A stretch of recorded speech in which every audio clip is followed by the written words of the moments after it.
अस्सलाम वालेकुम, this is Yunus Bhatti. Welcome back to my channel. उम्मीद करता हूं अल्लाह के करम और फजल के साथ आप सब लोग ठीक होंगे।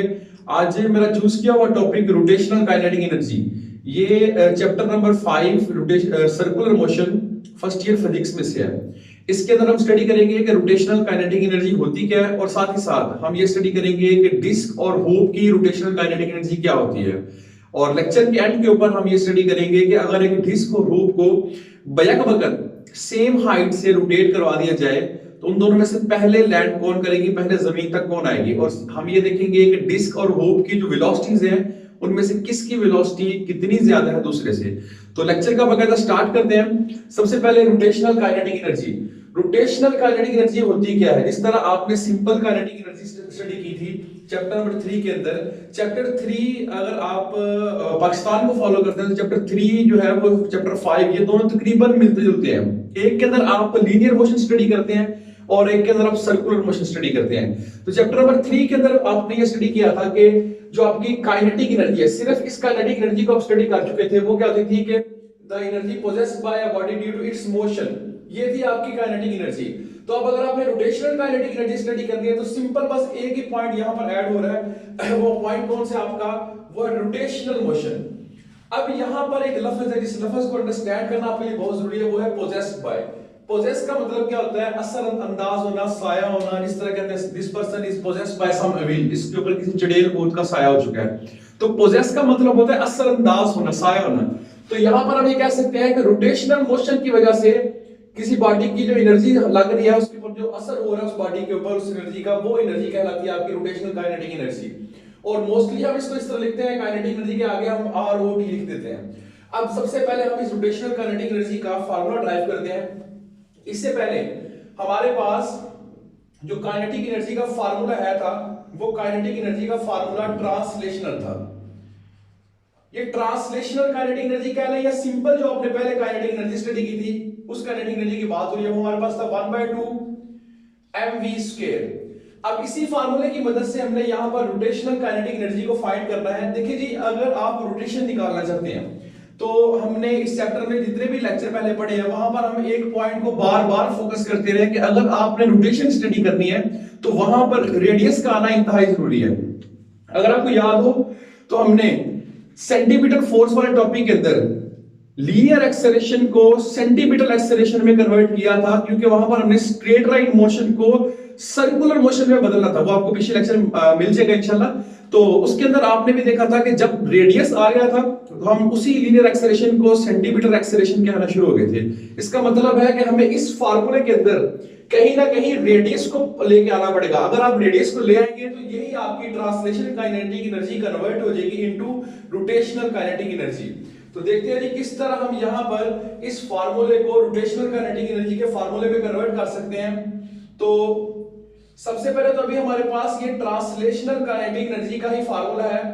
इसके अंदर m को तो हम चेंज नहीं कर सकते, लेकिन वेलोसिटी के बारे में हमारे पास एक फार्मूला है, v = r ओमेगा। ये ओमेगा बेसिकली आपकी जो है ये एंगुलर वेलोसिटी है, ये रेडियस है और ये लीनियर वेलोसिटी है। इसका मतलब हम r की जगह पर, ये v की जगह पर हम r ओमेगा पुट कर सकते हैं। तो हम इसको यहां पर पुट करेंगे तो हमारे पास ये जो आपके पास इक्वेशन आ गई, इसमें r आ चुका है। अब अगले स्टेप में आप इसका नाम भी चेंज कर देंगे। ये बेसिकली आपके पास रोटेशनल काइनेटिक एनर्जी आ चुकी है 1/2 mr² ओमेगा²। अब आप लोगों ने मोमेंट ऑफ इनर्शिया वाला टॉपिक इससे पहले पढ़ा हुआ है। उस लेक्चर में आपने चीजें स्टडी की थी कि ये जो mr² है बेसिकली ये मोमेंट ऑफ इनर्शिया को शो करता है। बेसिकली जनरल वैल्यू है मोमेंट ऑफ इनर्शिया की। वैसे तो आपको पता है डिस्क के लिए मोमेंट ऑफ इनर्शिया कुछ और होता है, हूप के लिए कुछ और होता है, स्फीयर के लिए कुछ और होता है, रॉड के लिए कुछ और होता है। लेकिन अगर आपने जनरल वैल्यू स्टडी करनी हो मोमेंट ऑफ इनर्शिया की तो आप mr² ही लिखते हैं।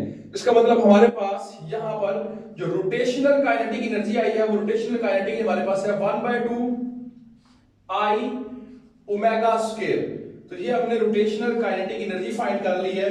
इसकी बेसिकली एक जनरल फॉर्म है।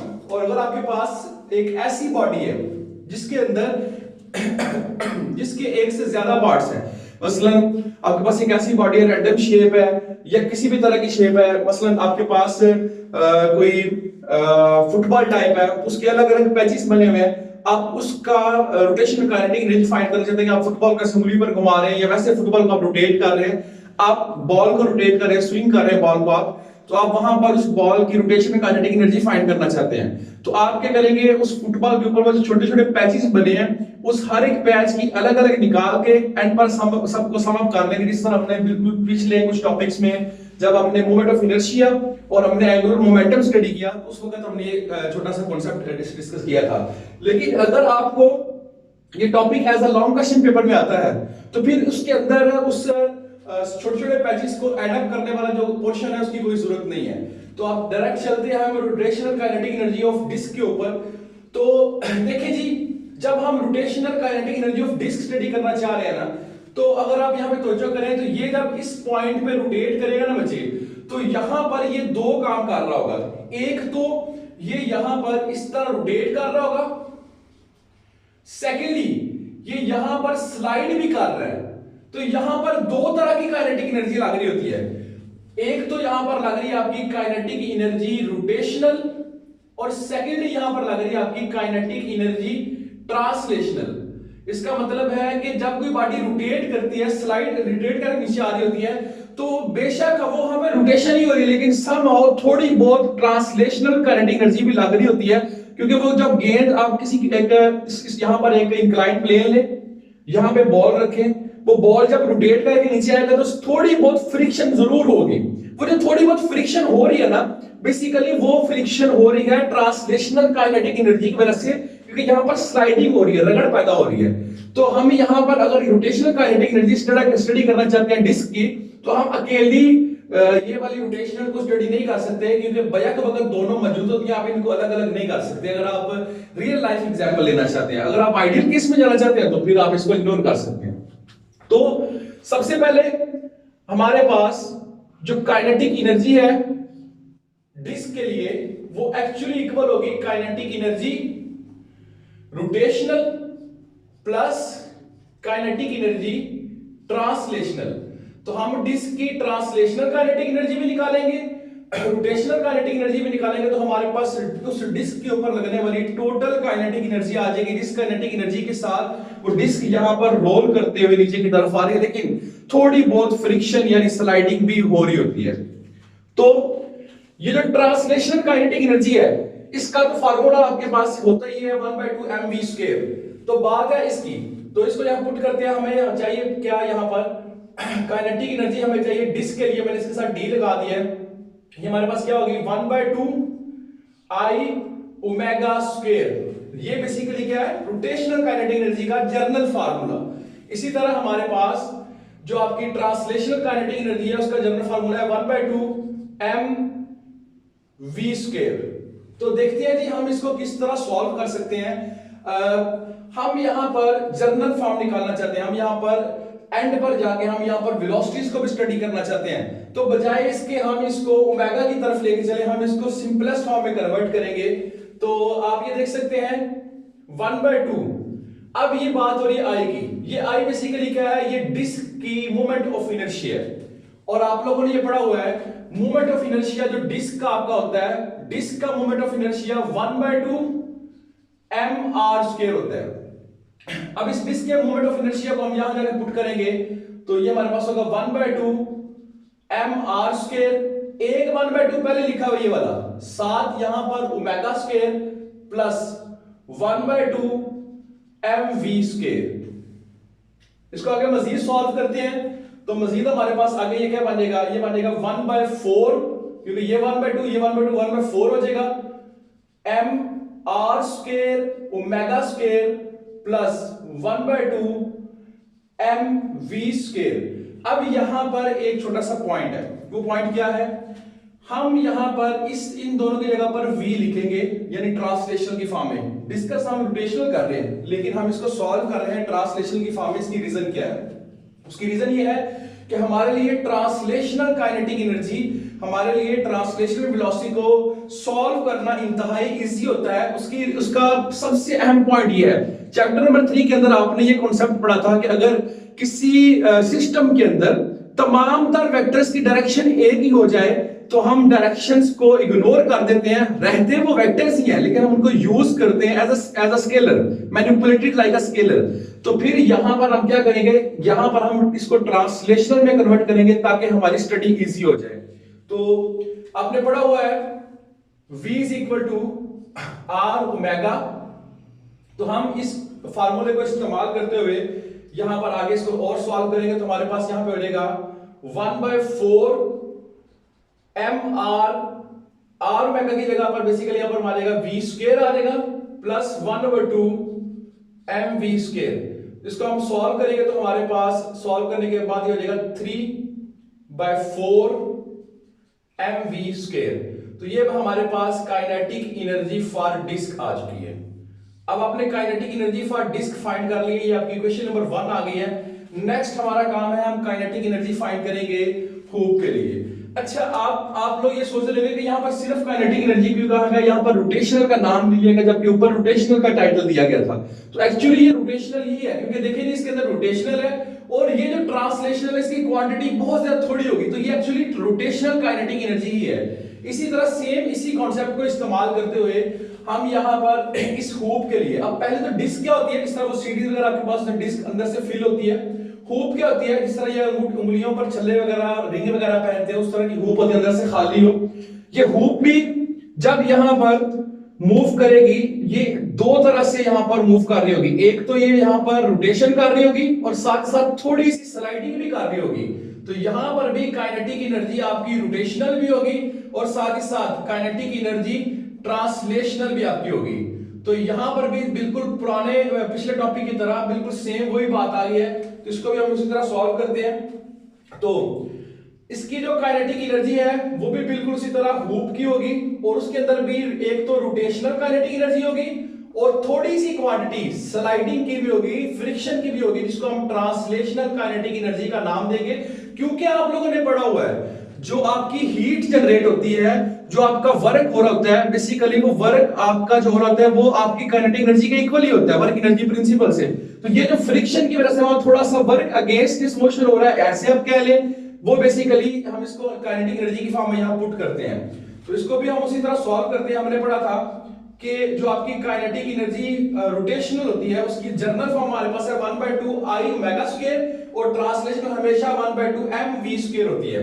तो हम एक दफा तो जनरल फॉर्म लिखेंगे, इसके बाद हम आगे मजीद इसको सॉल्व करेंगे। I omega square plus 1/2 M V square.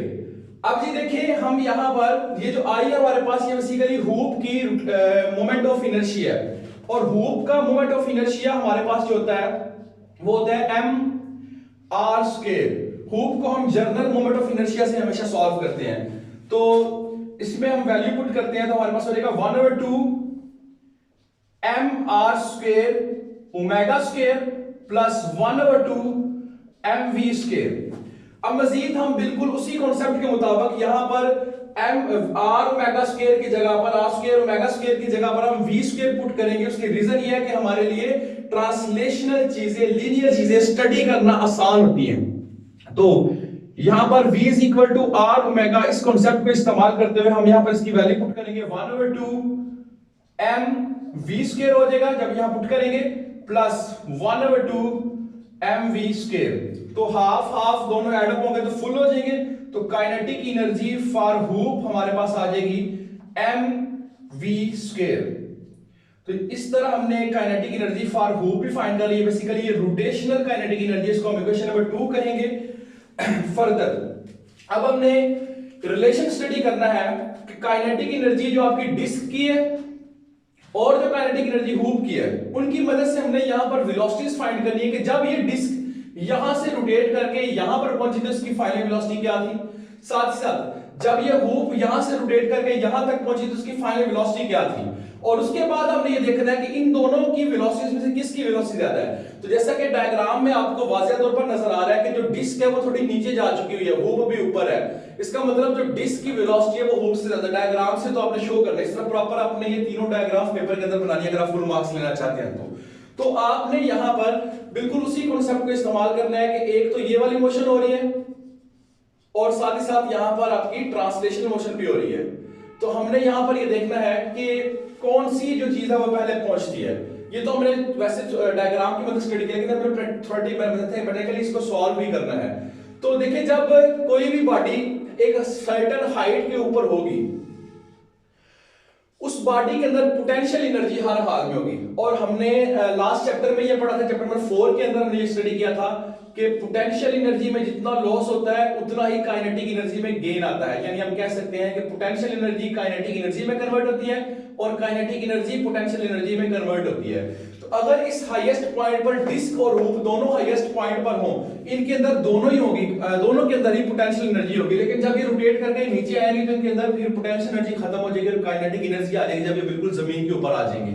तो इसी कॉन्सेप्ट को इस्तेमाल करते हुए पहले हम डिस्क के लिए सॉल्व करते हैं। डिस्क के लिए हमारे पास आंसर क्या आता है, तो mgh, ये हमारे पास पोटेंशियल एनर्जी होगी डिस्क की, जबकि काइनेटिक एनर्जी डिस्क की हम जो है फाइंड कर चुके हैं। ये हमारे पास डिस्क की काइनेटिक एनर्जी है, ये है 3/4 mv डिस्क। मैंने इसके साथ ना डिस्क लिख दिया ताकि जरा हम अब सॉल्व करना चाहें तो हमारी जरा कैलकुलेशन आसान हो जाएगी। d पुट कर दिया और यहां पर हम h पुट कर देंगे ताकि जरा थोड़ी सिंबॉलिकल यहां पर कंडीशंस आ जाए हमारे पास। तो देखिए जी, m से कैंसिल हो जाएगा, हमें vd चाहिए, तो vd को एक तरफ लेने देते हैं, बाकी सबको दूसरी तरफ ले लेते हैं। तो 4/3 gh, जब दोनों तरफ स्क्वायर रूट लेंगे तो हमारे पास स्क्वायर रूट लेने के बाद हमारे पास किस तरह की कंडीशन होगी, vd is equal to 4/3 gh और इसके ऊपर स्क्वायर रूट, हमने दोनों तरफ स्क्वायर रूट ले लिया। अब ये हमारे पास आ चुकी है इक्वेशन नंबर 3। ये हमारे पास फाइनल वेलोसिटी ऑफ डिस्क ये आ चुकी है, जिस वेलोसिटी के साथ ये डिस्क रोटेट करके नीचे आई थी। इसी तरह हम अब फाइंड करेंगे हुप की वेलोसिटी।